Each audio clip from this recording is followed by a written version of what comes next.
The floor under my boots turned sideways without any warning at all. 1 second I was standing on flat ground inside the training chamber. The next second, gravity pulled hard to the east, like an invisible hand had grabbed the whole room and tipped it. 3 cadets ahead of me hit the deck so fast, they didn't even have time to shout. I heard the crack of a shoulder hitting metal. I heard someone groan, and I knew it was my turn next.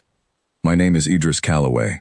I am a cadet in the Joint Fleet Training Program, and right now I was standing at the edge of a chamber built to break people. It was called the Drift Array. Inside it, gravity did not stay in one place. It shifted direction every few seconds, without pattern, without mercy. One moment it pulled you down. The next moment it pulled you sideways, or up, or at some strange angle that made your stomach twist. Most cadets could not handle it. Most cadets fell. An hour earlier, a cadet named Threk Vantal had laughed at me in the hangar bay. Threk was from a planet called Osseros, a world with gravity more than twice as strong as Earth's. His people were built like walls. Thick bones, powerful arms. On his homeworld, a fall from a rooftop would barely bruise him. One gravity, Threk had said, tapping his boot on the floor. Earth people live on training wheels. My world would crush your bones like sticks. His whole squad had laughed with him. I did not laugh back. I just thought about what was coming. I knew something Threk did not know yet. Strength was not going to save him in that chamber, and weakness was not going to stop me. Now Threk stood in front of that same chamber, still confident, still smiling, ready to prove his point. The instructor, a tall alien named Cray, raised one hand. "Cross the floor," Cray said. "Reach the far wall. Stay on your feet. That is the whole task." Threk walked in like he owned the place. Wide steps, shoulders back. For 4 seconds, he looked unstoppable. Then the gravity flipped. It did not just get heavier. It changed direction completely, pulling toward the sidewall instead of down. Threk's massive body, built for pure strength, had no idea what to do with a floor that refused to stay in one place. His inner ear, the part of every living thing that senses balance, had spent his whole life learning only one answer. Down was always down on Osseros. It never moved. It never changed. Now it was moving every few seconds, and his body could not keep up. He went down hard, sliding across the floor, arms flailing. Before he could even stand up, the gravity flipped again, slamming him the other way. 3 more cadets behind him crumpled to the ground in the same confused panic. Not one of them was weak. All of them were strong, some far stronger than any human. But strength meant nothing here. This chamber did not care how much weight you could lift.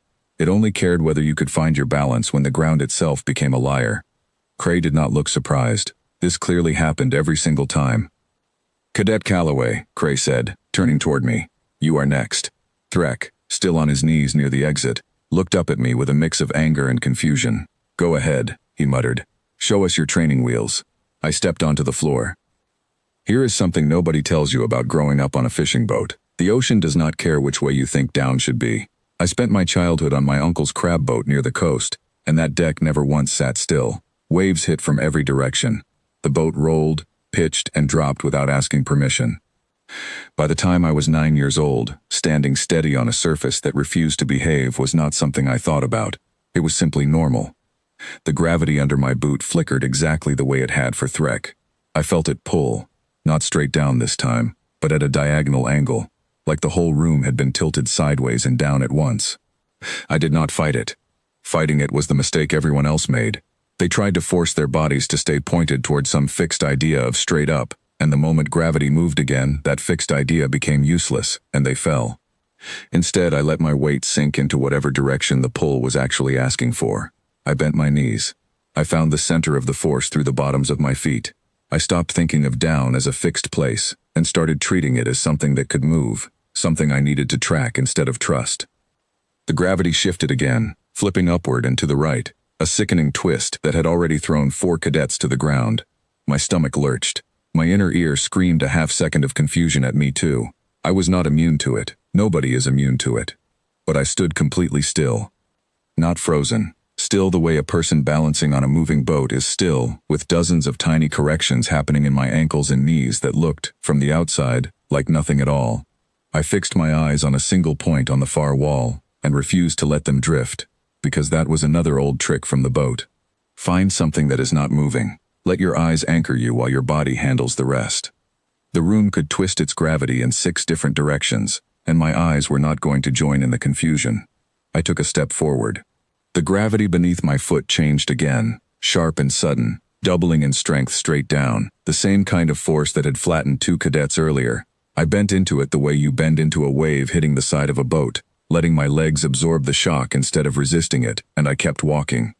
Step, shift, absorb, step. By the time I reached the far wall, the whole chamber had gone silent. Even the cadets still lying on the ground had stopped groaning long enough to stare. Cray studied a small screen for a long moment before speaking. Balance deviation, almost none, 0 falls. Cray looked up at me, and even though this species barely showed any expression, I could have sworn there was something like respect in those eyes. Explain your method, Cadet. There isn't really a method, I said, still catching my breath. Not one I could teach in 5 minutes. Where I grew up, the ground never agreed to stay in one place. You learn to stop trusting down as a fixed fact. You start treating it like a question you keep asking again and again. Threk had gotten back to his feet by then. He was quiet, which was new for him. Your planet did this to you, he said slowly. It did not sound like a joke anymore. On purpose? Not on purpose, I answered. Earth is just busy. Storms, waves, earthquakes, boats that never sit flat, hills that shift under heavy rain. Nothing stays still for very long back home. Turns out that is its own kind of training, even if nobody meant it to be one. He thought about that for a moment. 2 times the gravity of your world, he said, and I have never once had to ask which way down was. I did not know that not knowing was a skill, until I watched you refuse to fall. It isn't really a skill either, I said. More like something you stop noticing after the 1,000th time it happens to you. Over the next several days, Cray ran the array again and again, each time harder than the last, once at double speed. Once with the lights completely cut, so we had no visual point to hold on to at all. That run broke almost everyone, including me for a moment, until I remembered to trust my feet instead of my eyes. Threk failed that darkened run without a single complaint, no mockery left in him at all. Afterward, he found me in the dining hall and sat down across from me without asking permission. Teach me the trick with the eyes, he said. The fixed point. So I did. It is a small thing. Find something steady. Let it anchor your gaze while your legs do the real work. Stop treating balance like something you win through raw muscle. He was terrible at it for the first 3 days. A body built on unmoving ground for generations does not unlearn certainty overnight.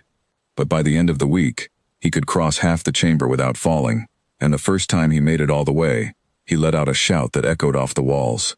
On my world, he told me, still breathing hard, we say the strong never need to move carefully. I think that is only true because our ground never once forced us to learn otherwise. I thought about my uncle's boat, about every kid back home who had ever ridden a bicycle down a wet hill, or stood on a bus that braked too fast, or paddled through choppy water without a second thought. A whole planet full of people who never had the comfort of solid, unmoving ground, and somehow turned that disadvantage into something nobody back home would even think to call a skill. Your world made you strong enough to survive almost anything, I said. Mine just made me hard to knock down. I will take that trade. Threk laughed, and this time there was no mockery in it at all, only something close to friendship. He asked if I would run the array with him again the next morning. I told him I would be there early. Somebody had to teach the strongest cadet in the entire fleet how to stand still.